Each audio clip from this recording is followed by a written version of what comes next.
त्या सकाळी ती आली होती. रात्री उशिरापर्यंत आमचं बोलणं चालू होतं. तिच्या आवाजात होती आठवणींची ऊब, प्रत्येक शब्दात होती वाट पाहण्याची चाहूल. ती म्हणाली, उद्या सकाळी ये, बसस्टँडजवळ थांब. ती झोपली, मी झोपलो नाही. मनात तिचा चेहरा, श्वासात तिचं नाव. सकाळ झाली आणि मी बाईक घेऊन निघालो. हृदय धडधडत होतं, कारण आज ती भेटणार होती. ती आली, पण एकटी नव्हती, मावशी सोबत होती. तिने हळूच सांगितलं, थोडा थांब, ती गेल्यावर येते तुझ्याकडे. जशी मावशी गेली, ती माझ्या बाईकवर येऊन बसली. क्षणभर वाटलं स्वप्न साकार झालं. आम्ही थांबलो नदीच्या पुलाजवळ. सकाळचे 6 वाजले होते. निसर्ग निवांत होता. ती माझ्या समोर होती आणि मी कॅमेऱ्यात ती आठवण साठवत होतो. बोलता बोलता मनात एक विचार आला. मी विचारलं, आपण चुंबन करू का? ती लाजली, डोळे खाली, पण हृदयात एक होकार उमटला.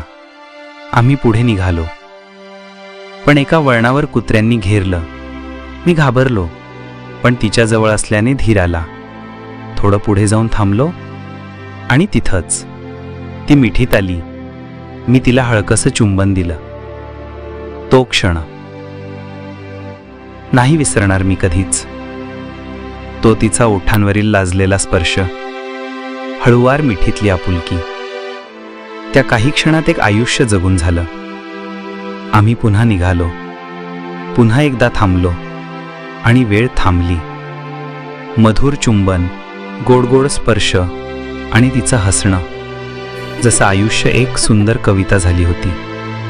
जाताना तिच्या हातात माझं मन देऊन आलो आणि एकच शब्द मनात ठसला, तू मला कधीच सोडून जाऊ नको.